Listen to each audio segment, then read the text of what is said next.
चलिए स्टार्ट करेंगे।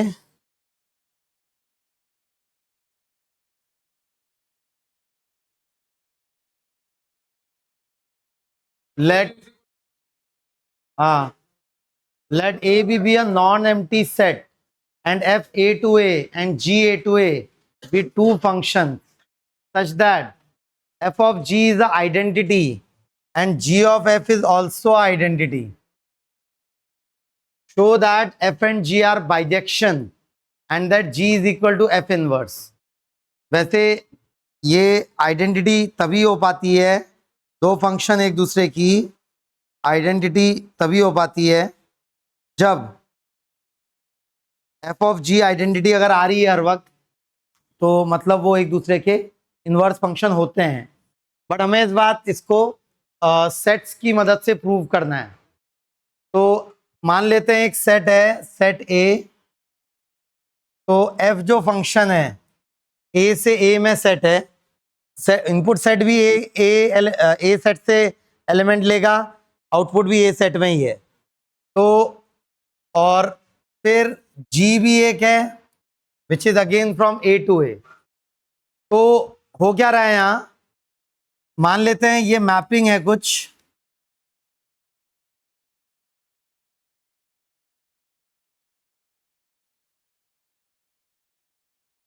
जैसे ये वाला इससे मैप्ड है बाई फंक्शन एफ।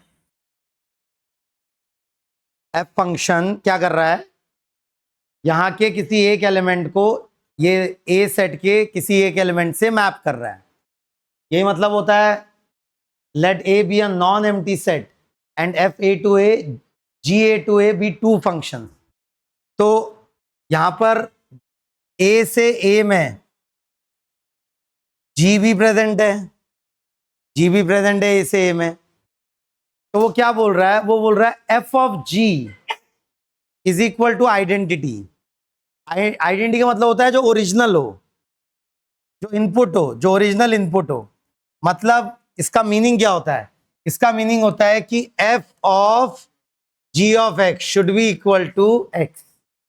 मतलब अगर पहले वाले सेट से फॉर एग्जाम्पल ए इनपुट आ रहा है और वो दूसरे वाले कैपिटल ए सेट में सी इनपुट से मैप्ड है, तो जब जब आपने ए इनपुट डाला जी में,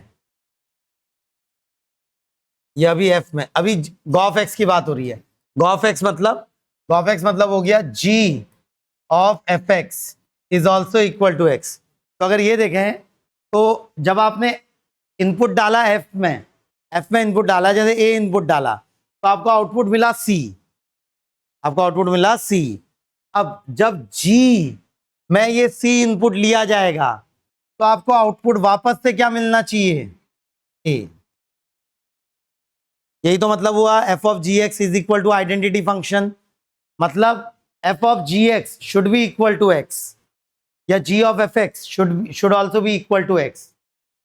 इसका मतलब जब एफ में इनपुट दिया ए, वहां से जो भी आउटपुट आया सी, जब उस सी को जी में इनपुट दिया तो वापस आउटपुट क्या आ जाना चाहिए, वापस ए आउटपुट आ जाना चाहिए। और एफ ऑफ जी एक्स, अब अगर आपने जी में इनपुट दिया, फॉर एग्जाम्पल जी में इनपुट दिया, कुछ जी में कुछ इनपुट दिया, तो जी फंक्शन, इस बार पहले जी फंक्शन है फॉर एग्जाम्पल, तो जी में इनपुट दिया सी, फिर से यहां ए ले लेता हूं, जी में इनपुट दिया सी, जी में इनपुट दिया सी, तो आउटपुट आया ए। तो जब ये ए इनपुट एफ में जाएगा तो वापस आउटपुट क्या आ जाना चाहिए, सी।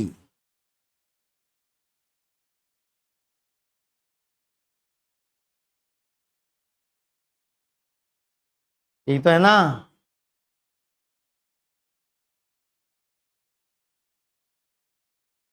तो हो क्या रहा है यहां पर देखें, हमें प्रूव करना है पहले कि show that F and ji are bijections and that G is F inverse. तो हमें पहले ये शो करना है कि जो एफ फंक्शन है और जी फंक्शन है वो बाइजेक्टिव फंक्शन होंगे।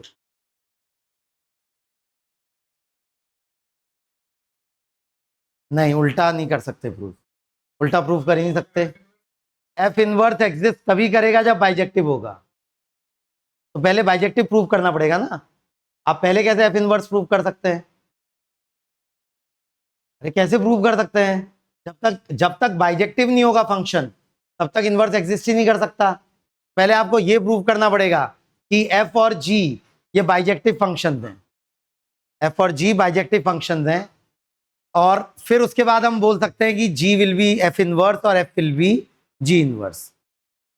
खैर वो तो साफ साफ दिख रहा है, अगर बाइजेक्टिव प्रूव कर दिया हमने, तो अगर आप देखें जब एफ में आप ए इनपुट कर रहे हैं तो जो आउटपुट आ रहा है जी में, वो आउटपुट पुट करने पे जो इनपुट था ए का वो आ जा रहा है, ओरिजिनल इनपुट जो था।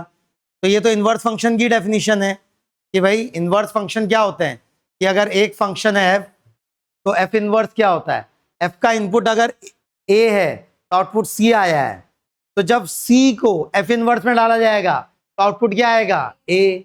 तो वो तो है ही कि एफ और जी एक दूसरे के इनवर्स होंगे, लेकिन इंपॉर्टेंट क्या है यहां पर कि show that F and ji are bijective function. Bijective function है ये प्रूव करना है हमको। बाइजेक्टिव मतलब 1 1 and onto, 1 1 and on to.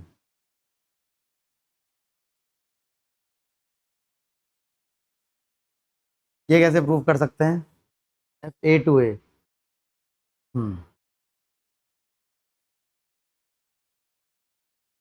मान लेते हैं अगर एफ बाइजेक्टिव नहीं है, कि कोई दूसरा भी सेम आउटपुट दे रहा है एफ में, तो f of A B C है, एफ ऑफ डी भी सी है, एफ ऑफ ए भी सी है और एफ ऑफ डी भी सी है। हाँ सही है। तो मान लेता हूं मैं कि एफ बाइजेक्टिव नहीं है, एफ बाइजेक्टिव नहीं है, तो एफ बाइजेक्टिव नहीं है तो मैनी वन होगा, एफ 1 1 नहीं होगा, मैनी वन होगा। देखिए अगर एक बात समझिए, अगर दो सेट्स हैं, दोनों में नंबर ऑफ एलिमेंट्स बराबर हैं, तो अगर वो 1 1 हुआ तो ऑन टू भी होगा, और ऑन टू हुआ तो 1 1 भी होगा। जरा समझिए इस बात को, थोड़ा सा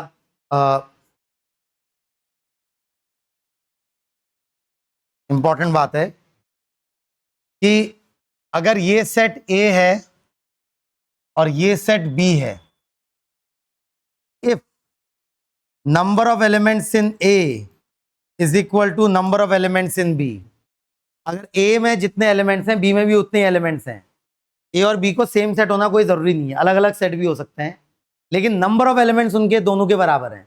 कि ए सेट में for example A B C D E F ये 6 एलिमेंट हैं, और बी सेट में भी 1 2 3 4 5 6 ये 6 एलिमेंट हैं। तो अब इनमें अगर फंक्शनल मैपिंग होगी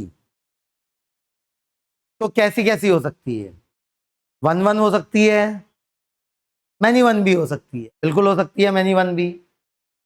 मैं क्या स्पेशल कंडीशन बोल रहा हूं कि अगर सेट ए और सेट बी में जो मैपिंग है वो अगर 1 1 टाइप की है तो ऑन टू भी पक्का होगी, और अगर ऑन टू टाइप की है तो 1 1 भी पक्का होगी। इस बात को देखिए जरा, समझने वाली बात है ये कि भाई अगर ए और बी के बीच में मैपिंग 1 1 टाइप की है, 1 1 टाइप की है, 1 1 टाइप की है, 1 1 टाइप की है, 1 1 टाइप की है,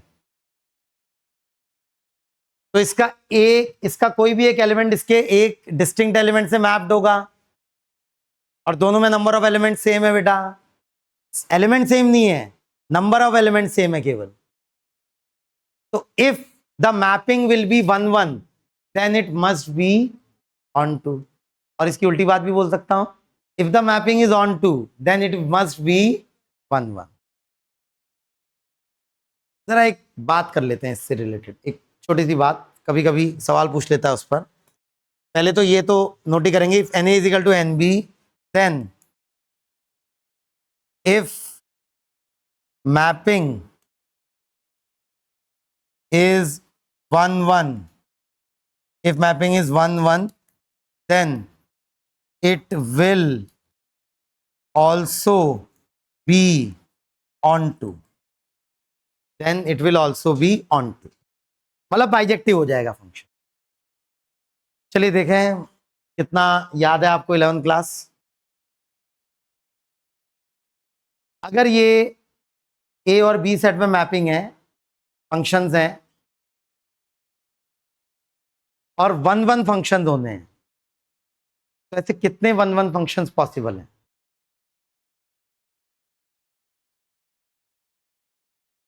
अगर इसमें हाँ 6 factorial,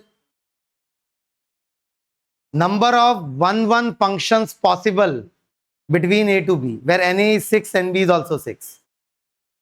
What will be number of 1 1 functions possible? Number of 1 1 functions possible कितने होंगे बेटा 1 1 functions possible? अच्छा उससे पहले बताइए number of total functions possible. Number of total functions possible. Number of total functions possible.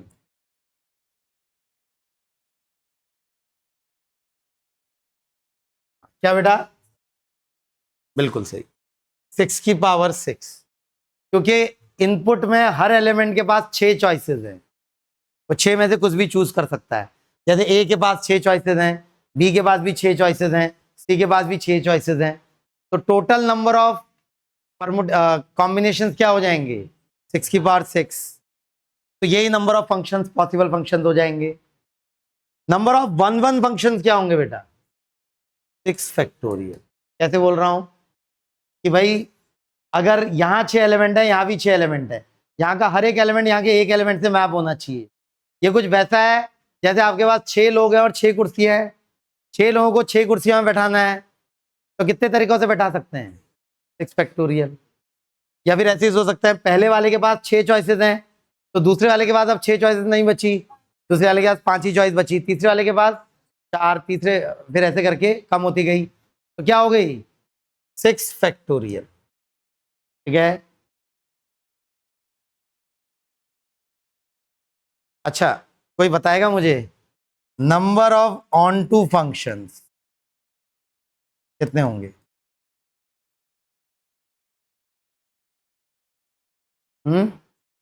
6 factorial ही होंगे, क्योंकि क्योंकि अगर फंक्शन 1 1 हुआ तो ही फंक्शन ऑन टू भी होगा एंड वाइस वर्सा। तो नंबर ऑफ ऑन टू फंक्शंस भी क्या हो गए बेटा? 6 फैक्टोरियल। ये बात समझ रहे हैं क्या? हाँ, तो इस वाले में जो बोल रहा है वो उस वाले में बोल रहा है कि f of g is identity and g of f is also identity, then prove that these mapping will be bijective. Input set is also a and output set is also a. तो मतलब number of elements in input set and number of elements in output set are equal. तो मान लेते हैं it is not bijective, तो कैसे prove करेंगे? Contradiction से प्रूव होता है ना बेटा, कभी पता है कॉन्ट्राडिक्शन के प्रूफ? हम पहले से वो बात मान लेते हैं जो नहीं पॉसिबल है। मान लेते हैं कि मान लेते हैं ये 1 1 नहीं है, मैनी 1 है। एफ फंक्शन अगर मैनी 1 है, ए से सी में मैप हो रहा है, तो कोई और एलिमेंट भी मान लेते हैं सी में मैप कर रहा होगा, तो ये मैनी 1 फंक्शन हो गया। अब जब इनपुट यहां ए डालूंगा जी ऑफ एफ एक्स में, तो G of F A will be equal to C and G of F D will also be equal to C. G of FA will be equal to C and G of FD will also be equal, sorry C नहीं, A ना, G of FA will also be equal to A and G of FD will also be equal to A. Now F of G, तो अगर mapping इस तरीके से है, जब आप C इनपुट देंगे, C इनपुट देंगे किसमें, जी में, F of C is equal to A, तो जी ऑफ एफ ए, अरे हाँ यहीं पर हो गया प्रूव कि G of F A is equal to A but ji of F D is also equal to A. तो ये वायलेट हो गया, ये वायलेट हो गया कि क्योंकि जी ऑफ एफ क्या आना चाहिए था, g of F x x के बराबर आना चाहिए था, but ji of F D क्या आ गया, ए के बराबर, जी ऑफ एफ डी के बराबर नहीं आया। इसका मतलब हमने जो एज्यूम किया था कि ये कंडीशन तो सेटिस्फाई होनी चाहिए, तो ये कंडीशन सेटिस्फाई होते हुए क्या मैनी वन मैचिंग हो सकती है, मैनी वन मैचिंग नहीं हो सकती। मैनी वन मैचिंग अगर हुई तो ये कंडीशन वायलेट हो जाएगी, तो function can not be many one. और फंक्शन अगर मैनी वन नहीं है मतलब क्या है, वन वन। अगर वन वन है फंक्शन और नंबर ऑफ एलिमेंट सेम है दोनों में, तो ऑन टू भी होना चाहिए, और वन वन है ऑन टू है, तो हम क्या बोल सकते हैं, बाइजेक्टिव है। तो this is violation, this is violation, ये वायलेशन हो गया, वायलेशन हो गया। Therefore F must B, F must B one one, F must B one one, F को वन वन होना ही पड़ेगा। और एफ अगर वन वन होगा तो एफ को ऑन टू भी होना पड़ेगा, because as n of set A, n of input set is equal to n of output set. जब ऐसा होता है इनपुट और आउटपुट सेट में नंबर ऑफ एलिमेंट्स बराबर हो और एफ अगर वन वन है तो f must be onto, f को ऑन टू भी होना पड़ेगा। एफ वन वन है तो ऑन टू भी होना पड़ेगा अगर नंबर ऑफ एलिमेंट सेम है, जो कि है यहाँ पे इनपुट सेट आउटपुट सेट में सेम नंबर ऑफ एलिमेंट्स। तो मतलब हमने प्रूव कर दिया कि ये बाइजेक्टिव है, और बाइजेक्टिव है तो पक्का एफ ऑफ जी अगर एक्स के बराबर आ रहा है, f of ji x x के बराबर आ रहा है, तो एफ और जी कैसे फंक्शन होंगे एक दूसरे के, इनवर्स फंक्शन। बढ़ो आगे, बाकी कौन सा करना है और, हाँ हाँ आईटीएफ है ना, 49 ना, 48 49 ना, हाँ ठीक है ठीक है। ये अभी नहीं करा रहा मैं, लास्ट में कराऊंगा, क्योंकि ये फालतू टाइम वेस्ट क्वेश्चंस हैं, इनका ज़्यादा यूजफुलनेस नहीं है एग्जाम पॉइंट ऑफ व्यू से, उनको लास्ट में करेंगे। पहले PYQs करेंगे बेटा। तो शुरू करेंगे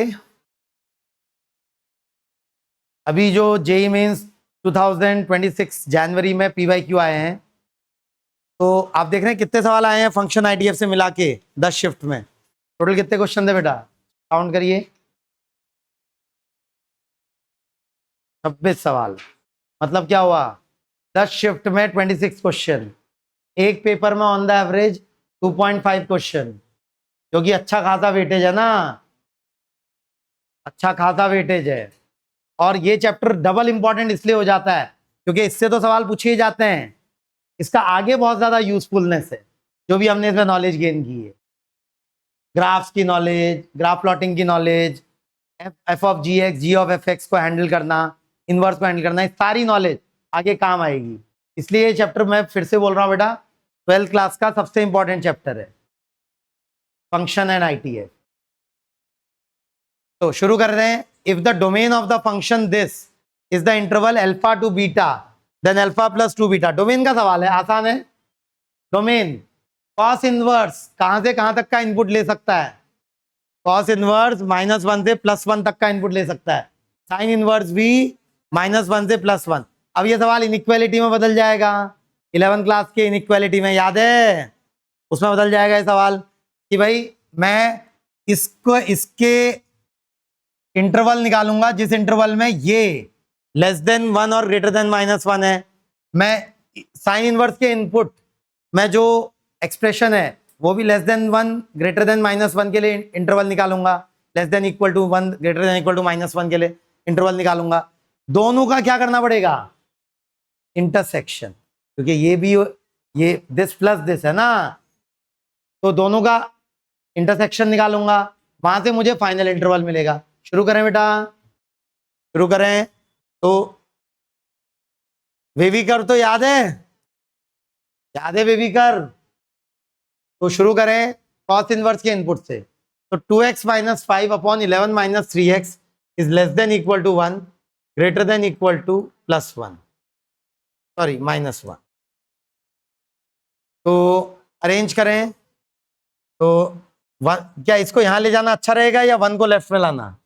1 को लेफ्ट में लाना आता है ना बेटा। ये आप यहां से यहां तभी ले जा सकते हैं इनइक्वालिटी में जब वो ऑलवेज पॉजिटिव हो।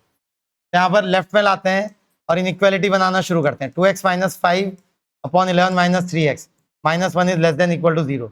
यह आ गया 2 + 3 5x माइनस 16/11 माइनस 3x। इसको लिख देता हूँ 3x minus 11 should be greater than equal to 0। फिर उसके बाद इसको यहाँ ले गया तो यह आ गया 2x minus 5/11 minus 3x should be +1 should be greater than equal to 0। यहाँ से आ गया -x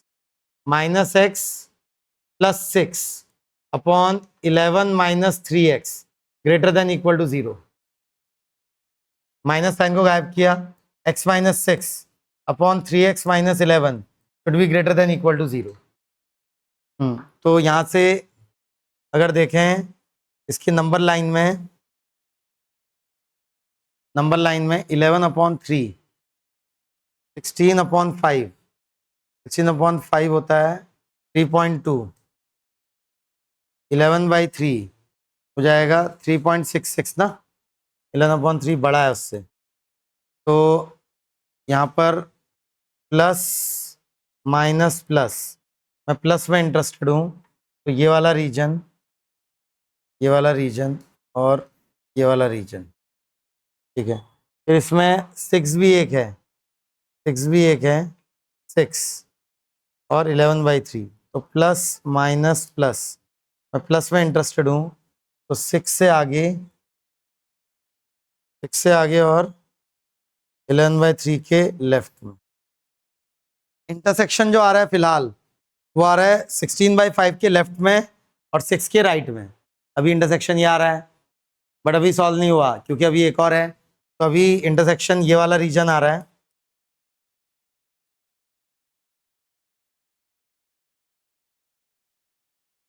ये देखें 2x² minus 3x plus 1 should be less than equal to 1 greater than equal to -1।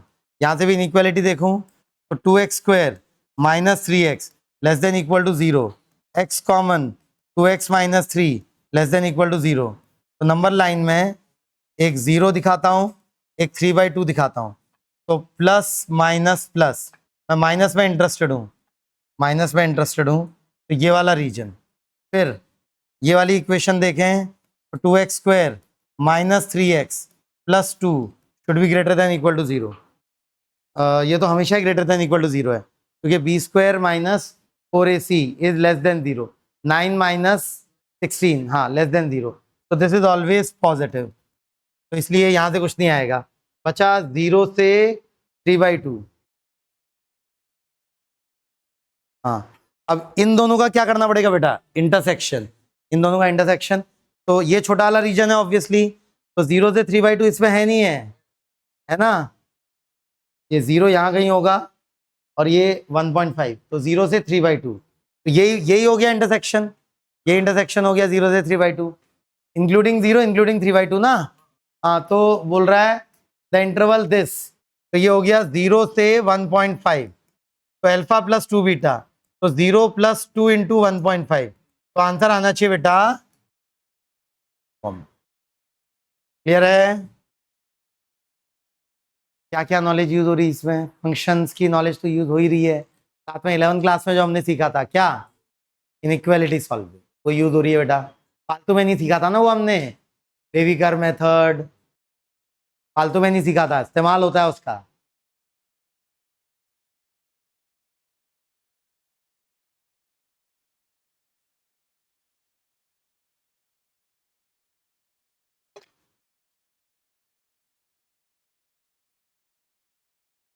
आगे बढ़ो क्या?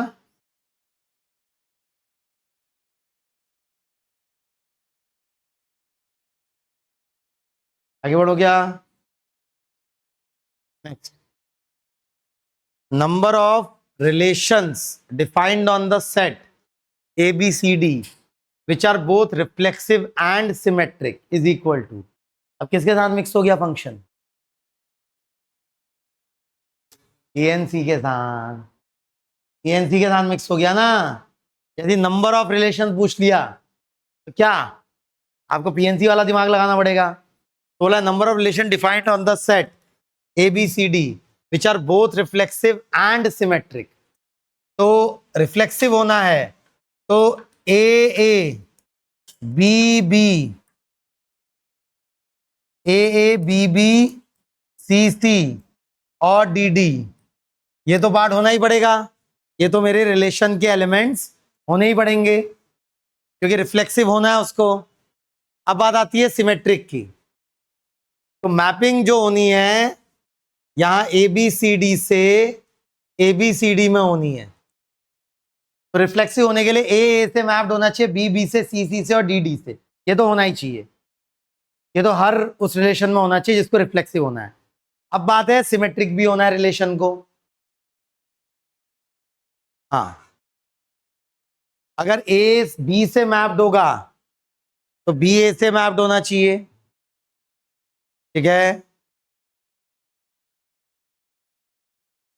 कैसे काउंट करें इसके बाद?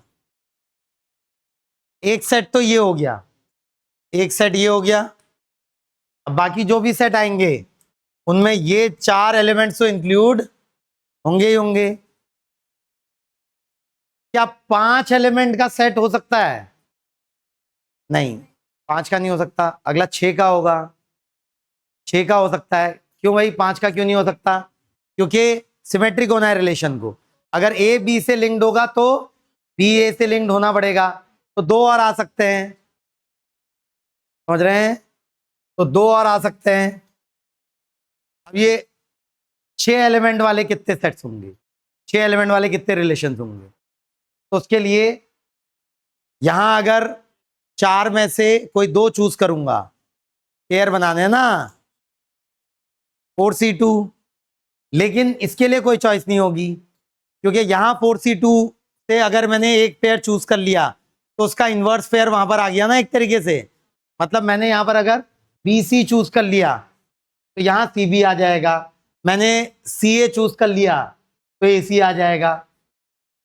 तो इसलिए ये कितने नंबर्स के होंगे बेटा? 6 एलिमेंट वाले रिलेशन, 4C2। और क्या है, क्या 7 वाले पॉसिबल हैं? नहीं, फिर 8 वाले पॉसिबल है नहीं है? 8 वाले पॉसिबल है। ये 4 तो होने ही चाहिए, ये 4 तो होने ही चाहिए। इसके अलावा 4 और एलिमेंट्स इस रिलेशन में। 4 एलिमेंट्स का मतलब भाई 2 पेयर्स चूज करने होंगे मुझे। जैसे यहां मैंने A, C चूज किया तो ये C, A आना ही पड़ेगा। फिर एक और पेयर चूज करना पड़ेगा मुझे, जैसे B, D चूज किया तो D, B चूज करना पड़ेगा। तो पहले बताइए इन 4 में कितने पेयर्स पॉसिबल हैं? 4C2, 2 कैसे? 4C2 पेयर्स पॉसिबल है। पिछली बार उन पेयर्स में से एक ही चूज कर रहे थे, इस बार उन 4C2 पेयर्स में से 2 पेयर चूज करने हैं। इसका नंबर हो जाएगा 4C2C2। 4C2 is nothing but 6। तो ये क्या हो गया 6C2। 6C2 कितना होता है बेटा? 6 इंटू 5/2, 15 ना, समझे? क्या इससे ज्यादा के पॉसिबल है? पॉसिबल है कितना? 8 के बाद 10, क्योंकि 3 पेयर चूज करेंगे तो 3 अपने आप चूज हो जाएंगे उसके काउंटर पार्ट। कितने होंगे बेटा उसके?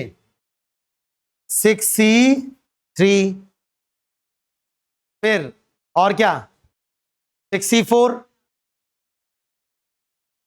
फिर क्या 6C5, एंड फाइनली 66। 66 का मतलब सारे चूज कर लिया आपने, तो उनके काउंटर पार्ट भी चूज हो गए साथ में, तो इन सब का एडिशन करना पड़ेगा।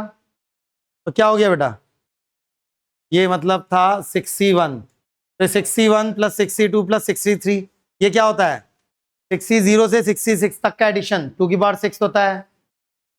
अच्छा 1 को भी मैं क्या बोल सकता हूँ 60, तो 60 प्लस 61 प्लस 62 आता है बाइनोमियल कि भाई यहां हो गया 60 plus 61 plus 62 till 66, it is nothing but 2 की पावर 6। कितना होता है 2 की power 6, 2 to the 4 to the 8 to the 16 30 to the 60। Clear है? इससे मिक्स हो गया बेटा फंक्शन, इस बार पीएनसी से मिक्स हो गया।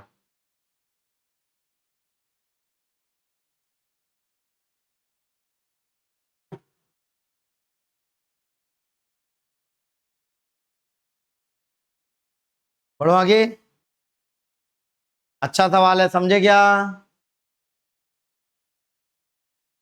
आगे बढ़ो बेटा। Number of strictly increasing function F from the set 1 2 3 4 5 6 to the set 1 2 3 till 9 such that fi is not equal to I for I between 1 to 6 is equal to। फिर से function के साथ क्या मिक्स हो गई है, पीएनसी हो गई है ना मिक्स। आप देख रहे हैं ये तीनों सवाल 21 जनवरी शिफ्ट 1, 21 जनवरी शिफ्ट 1 एंड 21 जनवरी शिफ्ट 1, एक ही पेपर में देख रहे हैं कौन सा नंबर का सवाल आ गया है, तीसरा। लेकिन आप देख रहे हैं इन सवालों की खासियतें, केवल फंक्शन का सवाल नहीं है प्योरली, फंक्शन के साथ साथ एक और टॉपिक यूज हो रहा है, जैसे पीएनसी यूज हो रहा है, कभी ज्योमेट्री यूज हो जाएगा, कभी कैलकुलस के साथ यूज हो जाएगी फंक्शन, कभी डिटरमिनेंट मैट्रिक्स के साथ भी यूज हो सकती है। तो इसलिए ये ऐसा टॉपिक है जो सबके साथ मिक्स हो सकता है, इसलिए अच्छे से आना चाहिए function. Number of strictly increasing function F from the set, इस सेट में 6 एलिमेंट हैं 1 2 3 4 5 6 टू द सेट, इस सेट में 9 एलिमेंट हैं 1 2 3 4 5 6 7 8 9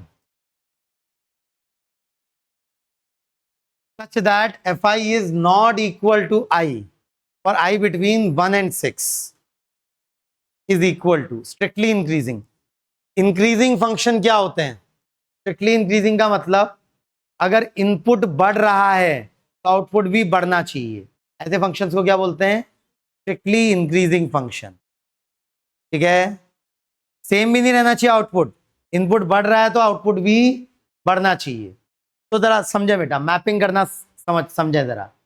तो अगर 1 वाला फॉर एग्जाम्पल 1 से मैप होता है, 1 वाला 1 से मैप होता है, अच्छा उसने बोला fi should not be equal to I और I बिटवीन 1 and 6, मतलब 1 वाला 1 से मैप नहीं हो सकता। तो मान लेते हैं 1 वाला 2 से मैप होता है, 1 वाला 2 से मैप होता है, तो अब स्ट्रिक्टली इंक्रीजिंग के लिए 1 2 3 4 5, इन 5 के लिए कितनी मैपिंग्स बची हैं, ये इनमें से कोई भी 1 में मैप नहीं हो सकता ना, 1 2 3 4 5 6 7 मैपिंग बची हैं, 7 मैपिंग बची है बेटा। तो 7C6 इन 7 में से कोई 6 नंबर चूज कर लूंगा, जैसे मैंने ये वाला ये वाला ये वाला ये वाला ये वाला और ये वाला चूज कर लिया, 4 को छोड़ दिया। अरे 5 ही लेने, सॉरी 5 ही लेने, सॉरी 7C5, हाँ 5 ही नंबर लेने। तो मान लेते हैं मैंने ये वाला ये वाला ये चूज कर लिया, तो अब क्या इनका ऑर्डर भी करना पड़ेगा, नहीं ऑर्डर नहीं करना पड़ेगा, क्यों जरा समझेंगे।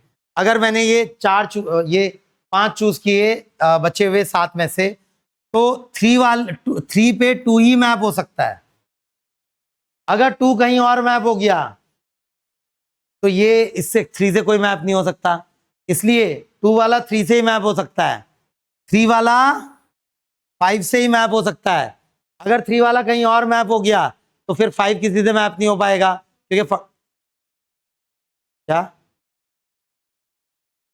हाँ 4 को 5 से मैप नहीं कर सकते ना, फिर 3 को 6 से मैप कर दिया, 4 को 5 से मैप किया आपने, तो इनपुट 1 से बढ़ाया और आउटपुट घट गया, तो कंडीशन वॉयलेट हो गई बेटा। क्या बोल रही है कंडीशन हमारी? It should be strictly increasing, बढ़ते रहना चाहिए फंक्शन, मतलब इनपुट बढ़ रहा है तो आउटपुट भी बढ़ना चाहिए। तो बेटा 3 को 5 से मैच किया तो 4 को कहीं और नहीं 6 से ही मैच कर सकता हूं, 5 को 7 से ही मैच कर सकता हूं, 6 को 8 से ही मैच कर सकता हूं। तो क्या परमुटेशन लेना पड़ेगा मुझे या केवल सिलेक्शन से काम चल जाएगा? केवल सिलेक्शन से। परमुटेशन, एक ही परमुटेशन अलाउड है उन सिलेक्शंस का, और कोई परमुटेशन अलाउड नहीं है ना। तो ये आ गया 7C5, ठीक हो गया। नाउ अगर 1 वाला 3 पे मैप्ड है बेटा, हो सकता है 1 वाला 3 पे मैप्ड। अब कितने बचे? 1 2 3 4 5 6, और यहां कितने बचे हैं? 1 2 3 4 5। तो 6 में से कितने चूज करने पड़ेंगे? 6 में से 5 चूज करने पड़ेंगे। और क्या परमुटेशन करना पड़ेगा उनका? नहीं, परमुटेशन नहीं करना पड़ेगा। फिर 1 वाला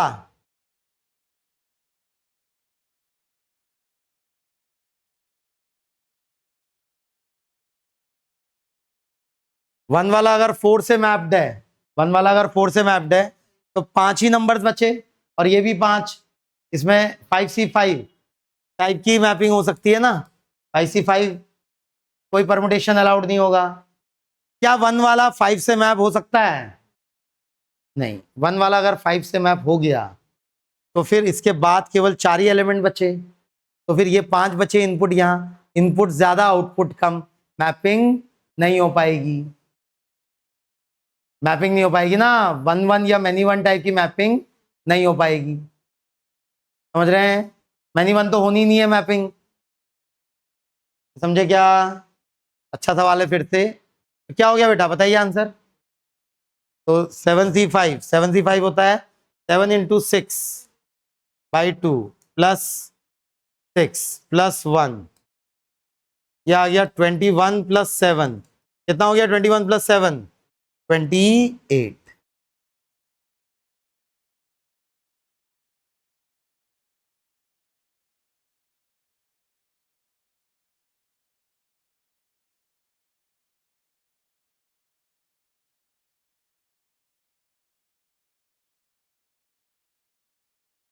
बढ़ो आगे,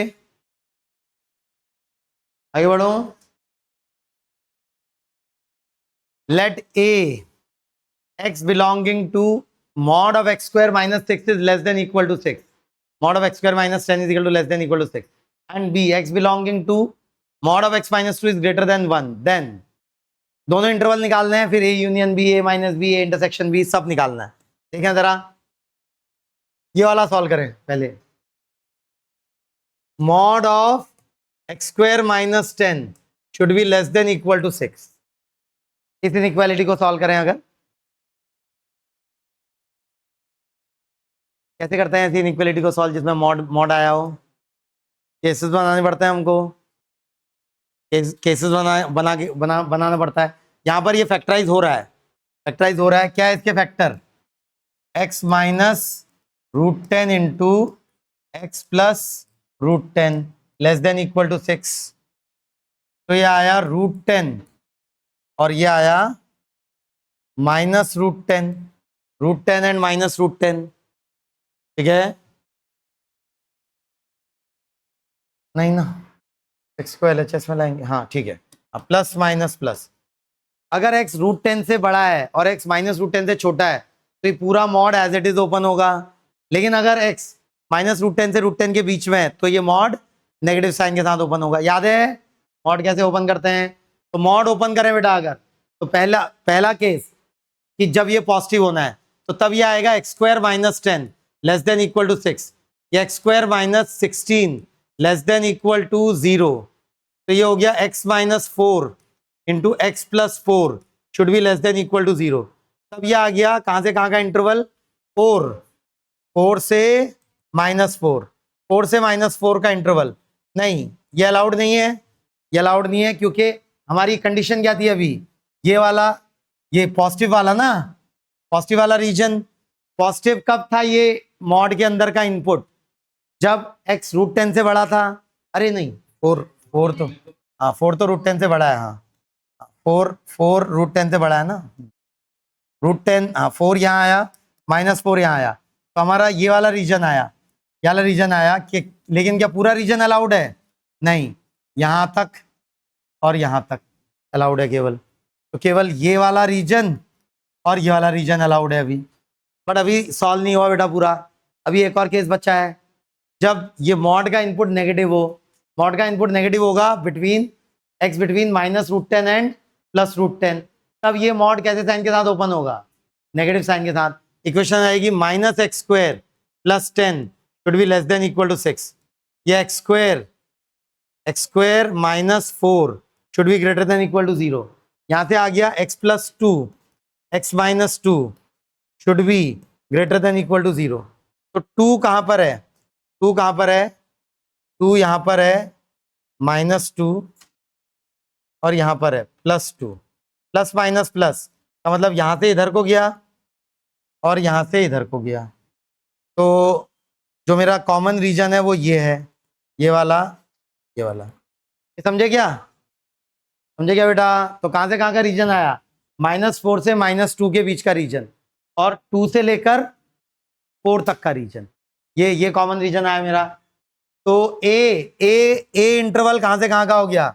ए बिलोंग्स टू -4 इंक्लूडेड है या नहीं है? नहीं है ना, -4 इंक्लूड नहीं होना है, -4, हाँ इक्वालिटी, हाँ कहीं डिनोमिनेटर कुछ नहीं है होगा, +4 भी होगा, तो -4 से लेकर -2 यूनियन 2 से लेकर +4, ठीक हो गया। ये आ गया ए सेट। अब जरा बी सेट देख लेते हैं। बी सेट देखें तो वो लिखा है mod of x - 2 is greater then 1। Simple mod है बेटा। ओपन करेंगे मॉड को, एक बार ओपन करेंगे जब ग्रेटर देन 0 है इनपुट और एक बार जब लेस देन 0। तो पहला case x is greater than 2, greater than equal to 2, तब ये पॉजिटिव साइन के साथ ओपन होगा। x - 2 इज ग्रेटर देन 1, ये x इज ग्रेटर देन 3, तो यहाँ पर x - 2 तो x ग्रेटर देन 3, तो ये पूरा इंटरवल आ गया। दूसरा x is less then 2, x अगर 2 से छोटा है तो नेगेटिव साइन के साथ ओपन होगा, -x + 2 should be greater then 1, तो x should be less then 1, x less than 2, x less than 1, ये पूरा रीजन आ गया, ये पूरा रीजन आ गया। सबसेट है ना वो उसका, x लेस देन 2 का सबसेट है x लेस देन 1। तो यहाँ पर अगर मैं मार्क करूं, इसी नंबर लाइन में मार्क करूं, 3 से बड़ा, 3 कहाँ पर है? 3 यहाँ कहीं पर है, 3 से बड़ा, नॉट इंक्लूडिंग 3 एंड नहीं, एक मिनट, 3 √10 से छोटा होगा ना, 3 से बड़ा और 1 से छोटा, 1 कहाँ है? 1 यहाँ कहीं है, 1 से छोटा। फिर से देखिए बेटा कॉमन रीजन, अब हाँ कॉमन या यूनियन जो भी है, पहले पूछा है उसने मुझसे इंटरसेक्शन अगर निकाल लो, -4 से -2 तक का रीजन है इंटरसेक्शन में, फिर उसके बाद 3 से लेकर 4 तक का रीजन है केवल इंटरसेक्शन में। तो आई थिंक ये वाला चेन्नई सही दिख रहा है, चेन्नई सही दिख रहा है। इंटरसेक्शन जो आ रहा है, देखिए इंटरसेक्शन कहाँ से कहाँ तक आ रहा है? इंटरसेक्शन मतलब देख रहे हैं ना, ये ब्लू एंड वाइट पिंक में जो कॉमन है, तो येलो एंड वाइट पिंक में जो कॉमन है, 1 के लेफ्ट में गया तो वाइट पिंक में ये भी आया, ये भी आ गया, तो -4 से -2 वाला रीजन पूरा आ गया। फिर जब 3 से राइट को गया तो ये वाला रीजन है अभी भी 3 से राइट को, तो ये भी आ गया केवल यहीं तक, लेकिन क्योंकि उसके आगे का है नहीं, तो 3 से 4 इंक्लूडिंग 4 सिंगल करेक्ट है, तो बाकी कुछ और चेक करने की जरूरत नहीं है। बट सवाल में सेट्स की नॉलेज यूज हो रही है, सेट्स की नॉलेज, इनइक्वालिटी सॉल्विंग की नॉलेज। पढ़ो आगे। Let A is 2 3 5 7 9 let R be the relation on A defined by x related to y if and only if 2x is less than equal to 3y. Let L be the number of elements in capital R, M be the minimum number required to be added in R to make it a symmetric relation. Then L plus M. तो पहले तो relation बनाना शुरू करें बेटा. Relation में क्या क्या element हैं वो पता करने पड़ेंगे, क्योंकि मेरा इनपुट सेट और आउटपुट सेट सेम ही है. 2 3 5 7 9 2 3 5 7 9. So let R be the relation on A defined by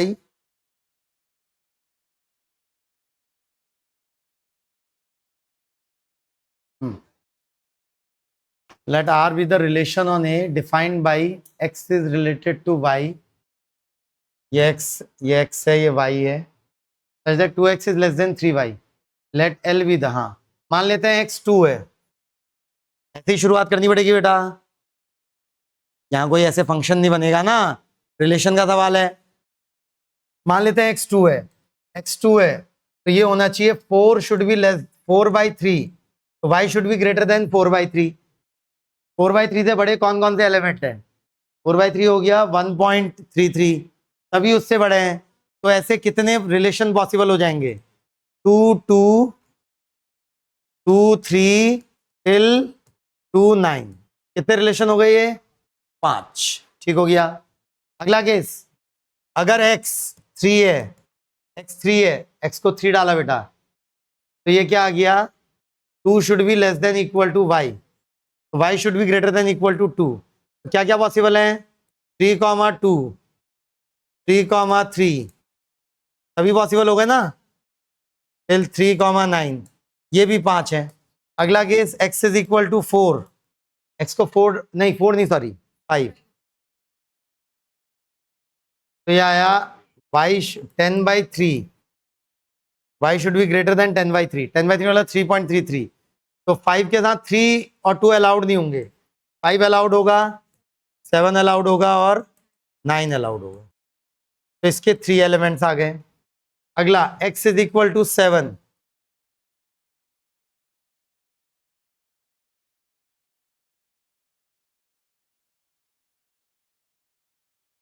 x equal to 7, 7 2 14, क्या रहा है? 14/3. हाँ तो 4 से बड़े नंबर्स, तो 7, 5, 7, एंड 7, 9, इसमें भी 3 अलाउड है. फिर लास्ट में आ गया x इजिकल टू 9, तो कितना आ गया? 6. y should be greater than equal to 6. तो 9, 7 एंड 9, 9, ये कितने आ गए? 2. प्लीज बताइए. Let L be the number of elements in relation. कितने एलिमेंट्स हैं इस रिलेशन में? 5 + 5 + 3 + 3 + 6 कितने हो गए बेटा? 18. तो L की वैल्यू आ गई 18. ठीक हो गया. अब वो हमसे पूछ रहा है and the minimum number of relation required to be added in R to make it symmetric. Symmetric बनाने के लिए मिनिमम कितने एक्स्ट्रा ऐड करने पड़ेंगे? अभी जैसे 2, 3 है तो 3, 2 तो अवेलेबल है. ठीक है. फिर 2, 4 होगा यहाँ ना, 2, 5, तो 5, 2 अवेलेबल नहीं है, तो 2, 5 का काउंटर पार्ट 5, 2 चाहिए मुझे. 5, 2 एक्स्ट्रा चाहिए. हाँ अब 2, 7, 7, 2 भी चाहिए. 7, 2 भी चाहिए. 2, 9 तो 9, 2 भी चाहिए. ठीक हो गया. अब यहाँ से 3, 2 3, 3. अगला है 3, 5, 5, 3 भी चाहिए. 5, 3 भी चाहिए. फिर 3, 7, तो 7, 3 भी चाहिए ना. फिर 3, 9, तो 9, 3 भी चाहिए. ठीक हो गया. अगला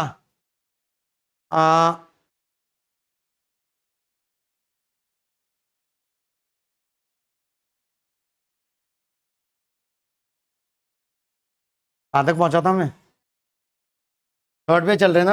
हाँ 5, 5 है, 5, 7 है तो 7, 5 भी है. तो 5, 9 का काउंटर पार्ट 9, 5 नहीं है ना. 9, 5 हो गया. ठीक हो गया. फिर 7,5 का काउंटर पार्ट है, 7,7 की जरूरत नहीं है, 7,9 का 9,7 भी है। हाँ हो गया बस। तो कितने हैं बेटा? 6 नहीं 7 है ना, 7 है ना ये। तो m की वैल्यू हो गई 7, तो आंसर क्या हो गया बेटा? 25।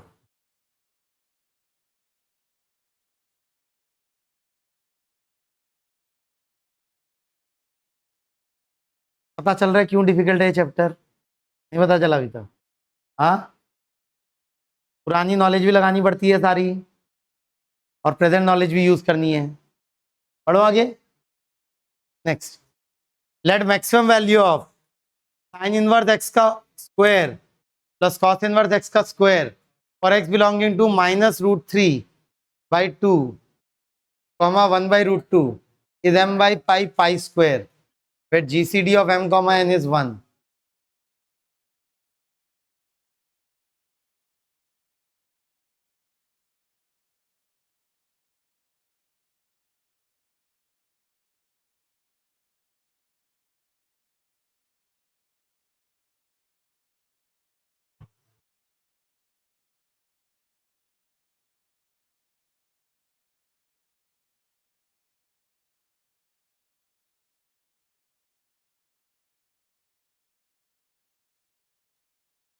कैसे शुरू करें? मेरा मन कर रहा है सबसे पहले प्लस, क्योंकि यहाँ समथिंग का स्क्वायर प्लस समथिंग का स्क्वायर है, और मुझे समथिंग प्लस समथिंग आता है। Sign inverse x plus cos inverse x क्या होता है? π/2 हमेशा। तो मेरा मन कर रहा है plus 2 sine inverse x cos inverse x minus 2 sine inverse x cos inverse x करने का।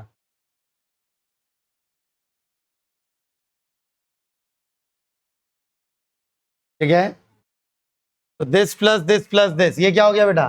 Sign inverse x plus cos inverse x का whole square. Sine inverse x plus cos inverse X is π/2, तो यहां से आ गया π²/4 minus 2 sine inverse x cos inverse x.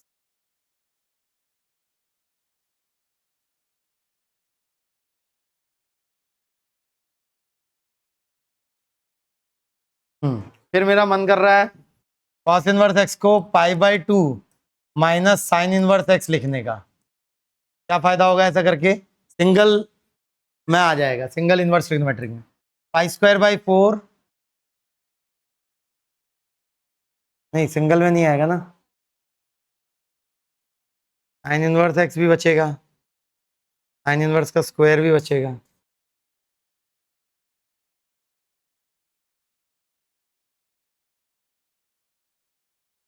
Hmm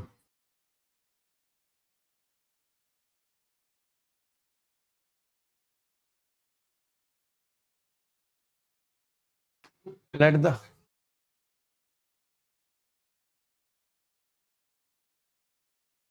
x is -√3/2 से 1/√2 maximum value, तो इसकी मिनिमम वैल्यू।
अरे प्लस आ जाएगा ना, माइनस माइनस प्लस, और 20 + 9 इज 29।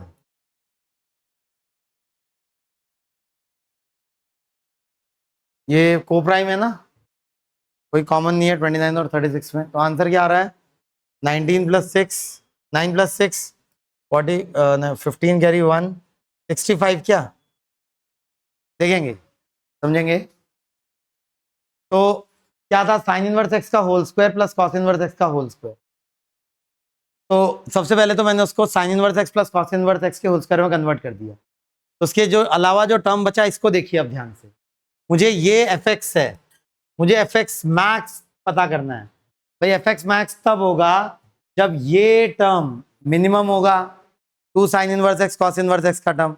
अब बात है 2 sine inverse x cos inverse का term in the given domain minimum कब होगा। वो मिनिमम होने के लिए साइन इनवर्स एक्स अगर नेगेटिव हो जाता है, साइन इनवर्स एक्स नेगेटिव हो जाता है और कॉस इनवर्स एक्स पॉजिटिव हो जाता है, हाँ तो मिनिमम हो जाएगा। हाँ अब -√3/2 को देखें अगर आप, जो बिल्कुल एक्सट्रीम पॉइंट है, लेफ्ट एक्सट्रीम पॉइंट, तब साइन इनवर्स एक्स -π/3 होगा। अगर -√3 से इधर आएंगे तो इसका मॉड कम होता जाएगा, इसका मॉड क्या होता जाएगा, कम होता जाएगा ना, इसका मॉड डिक्रीज होता जाएगा। वहीं जब x नेगेटिव वैल्यू होगी तब कॉस सेकंड क्वाड्रेंट में होगा, कॉस मैक्सिमम होगा, कॉस क्या होगा तब मैक्सिमम होगा। तो इसलिए मैक्सिमम कितनी वैल्यू पॉसिबल है यहाँ पर -√3/2 पे। What is cos inverse -√3/2, 5π/6 150 degree होता है ना, 150 डिग्री, तो 5π/6। तो यहाँ से आप देखेंगे नेगेटिव नेगेटिव पॉजिटिव बन गया और ये इसके साथ ऐड होके मैक्स वैल्यू पॉसिबल वैल्यू दे सकता है।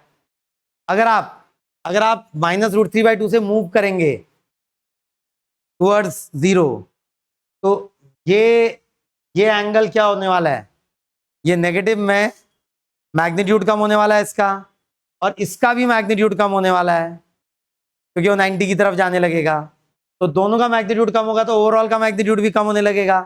तो यही वैल्यू क्या होगी बेटा, मैक्स होगी। ये समझे क्या।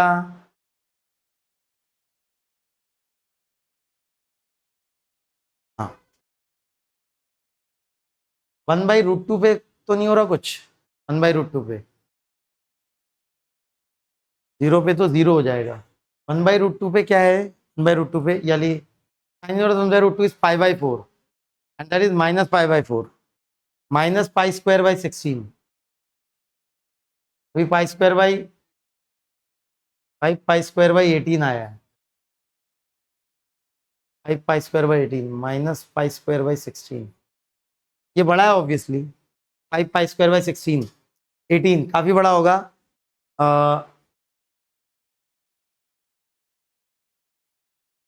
कौन सा 1/√2 के लिए, 1/√2 के लिए ये π/4 आएगा, ये भी π/4 आ गया ना, 16 8 क्यों, हाँ ठीक है, ये तो काफी बड़ा है उससे।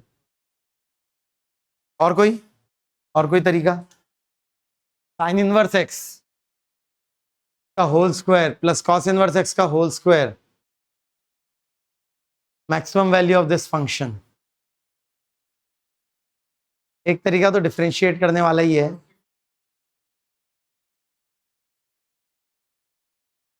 मतलब एक तरीका जो कैलकुलस का है वो कुछ ऐसा है कि ये जो फंक्शन है इसका डिफरेंशिएशन करते हैं, तो y जो था तो y डैश करूं अगर तो 2 साइन इनवर्स एक्स का डिफरेंस जानते हैं 1/√1 - x², 1/√1 - x², और साइन इनवर्स एक्स बचा हुआ है ना एक, 2 sine inverse x into 1 - 1/x² plus 2 cos inverse x, और ये -1/√1 - x²। तो जब ये करेंगे तो ये आ रहा है 2 common sine inverse x plus cos inverse x whole divided by 1 + 1 - x²। ये पूरा नेगेटिव साइन के साथ है, नेगेटिव साइन के साथ है, मतलब ये फंक्शन डिक्रीजिंग होने वाला है, डिक्रीजिंग होने वाला है क्योंकि डिनोमिनेटर x तो डिनोमिनेटर तो पॉजिटिव है, 1 - x², पॉजिटिव नंबर है, x इज बिटवीन -1 and 1 ना, एक्स यहाँ से यहाँ तक है, तो बचा ये sign inverse x plus cos inverse x. शुरुआत में कितना है साइन इनवर्स, अच्छा ये तो हमेशा ही क्या होता है π/2, ये तो π/2 ही होता है। तो अगर डिफरेंशिएशन से देखेंगे बेटा तो आपको दिखेगा डेरिवेटिव हमेशा नेगेटिव है। डेरिवेटिव हमेशा नेगेटिव मतलब फंक्शन कैसे नेचर का है, डिक्रीजिंग। तो उसकी मैक्स वैल्यू मिनिमम एक्स की वैल्यू पे आएगी विच इज -√3/2। तो वही वैल्यू मैक्स वैल्यू देगा इसका, और जब ये मैक्स होगा तब ये पूरा ओवरऑल क्या होगा, नहीं मैक्स होगा। हाँ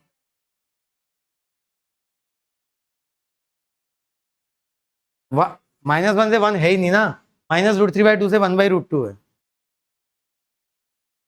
नहीं मेन बात है नेगेटिव नहीं हो सकता ना कभी इन द गिवन डोमेन, वो इंपॉर्टेंट है ना हमारे लिए, वो अपना साइन नहीं बदल रहा। अरे तो 1 पुट करेंगे क्यों, है ही नहीं 1 हमारी डोमेन में, डोमेन में ही नहीं है 1, 1/√2 तक ही लिमिटेड है डोमेन, तो 1 पुट ही क्यों करेंगे। हाँ अरे नहीं गलती हो गई, ये नेगेटिव है यहाँ पर, तो माइनस नहीं कॉमन लेता, 2 sine inverse x minus cos inverse x upon 1 minus x square. ये वाला टर्म पॉजिटिव है, इसमें कोई दिक्कत नहीं है, sign inverse x minus cos inverse x. हाँ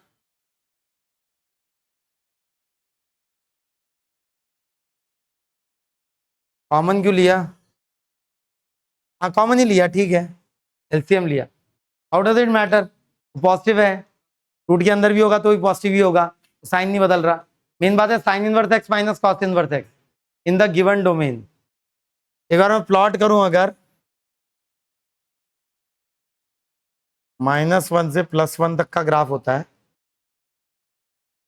साइन का आउटपुट मिलता है -π/2 से +π/2 और इसका 0 से pi. Sine inverse X increasing function होता है,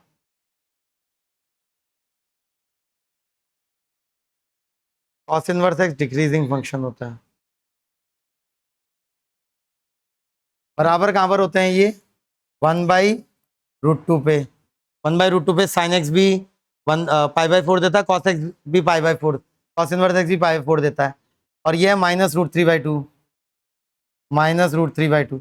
इस दौरान लगातार किसका मैग्नीट्यूड बड़ा है, कॉस इनवर्स एक्स का मैग्नीट्यूड बड़ा है, साइन इनवर्स एक्स का मैग्नीट्यूड छोटा है, तो मतलब ये नेगेटिव होगा ना लगातार इस डोमेन में, तो this will be negative, cos inverse x ज्यादा बड़ा है उससे, तो नेगेटिव है, तो सिंगल डेरिवेटिव इज नेगेटिव, मतलब function is decreasing, function is decreasing.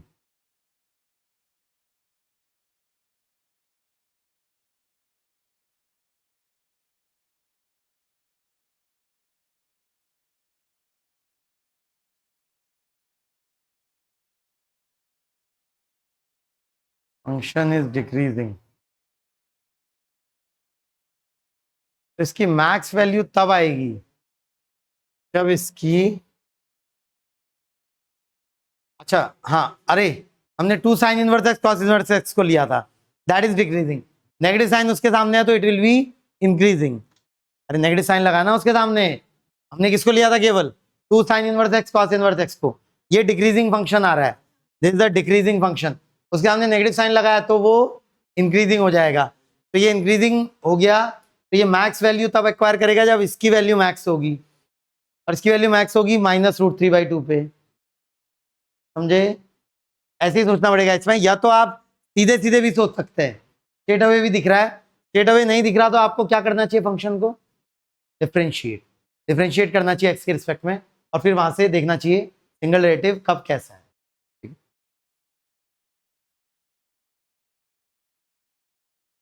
चलिए 7 करते हैं, let relation R on the set M set है 1 से लेकर 16 तक, be given by R x comma y such that 4y is equal to 5x minus 3, then the minimum number of elements required to be added in R in order to make the relation symmetric। वैसे सवाल है जैसा भी किया था, तो सबसे पहले तो रिलेशन में हैं क्या क्या ये निकालने पड़ेंगे, तो शुरुआत करनी पड़ेगी बेटा x इज इक्वल टू 1 से, x अगर 1 है तो y की वैल्यू फिक्स्ड है, y की वैल्यू कितनी हो जाएगी, x को 1 डाला तो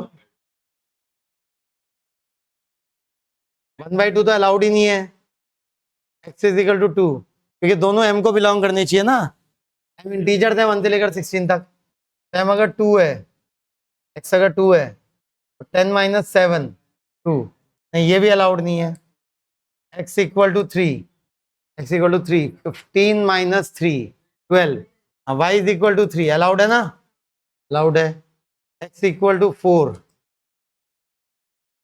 x इक्वल टू 4,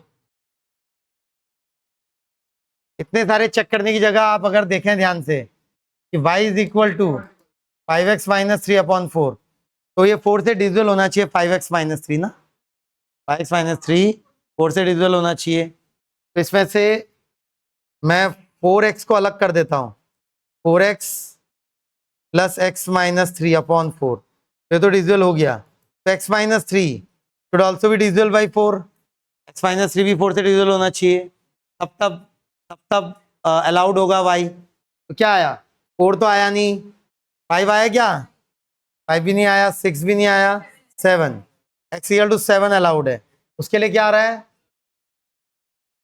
8 आया क्या, फिर 8 अलाउड नहीं है, 9 अलाउड नहीं है, 10 अलाउड नहीं है, 11 अलाउड है, 11 अलाउड है ना, हाँ 3 के डिफरेंस में आ रहा है, 11 अलाउड है, 11 से कितना आ रहा है, 11 माइनस 3 इज 8,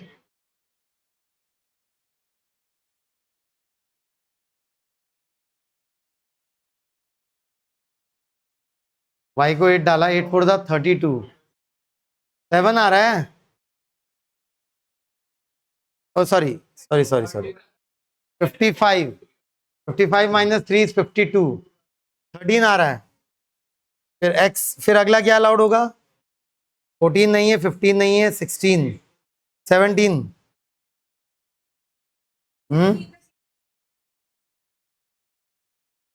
नहीं एक मिनट, 12 15 है, 15 है, हाँ 15 आएगा, 15 आएगा, 15 minus 3 is 12, y is equal to 3, नहीं नहीं 3 नहीं, हाँ x अगर 15 है तो 15 फाइव 75, 75 माइनस 3 72, 72 बाई 4 इज 18, इससे आगे कोई अलाउड नहीं होगा,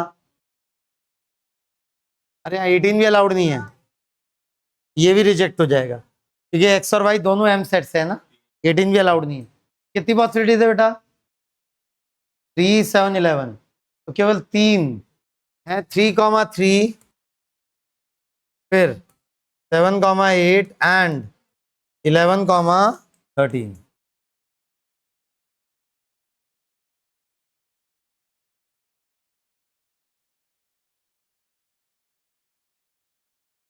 3,3 7,8 11,13, हाँ तो दो ही ऐड करने से मिनिमम पूछ रहा है ना, तो मेरे पास 8,7 की कमी है सिमेट्रिक बनाने के लिए एंड 13,11 की कमी है सिमेट्रिक बनाने के लिए, तो आंसर क्या हो जाएगा बेटा मात्र दो, दो और एलिमेंट्स ऐड कर दूंगा अपने रिलेशन में, तो रिलेशन क्या बन जाएगा बेटा सिमेट्रिक। देख रहे हैं कितने सवाल आ रहे हैं रिलेशन के, अभी हाल के टाइम में बहुत आए हैं रिलेशन के सवाल। चलिए कंटिन्यू करेंगे।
करना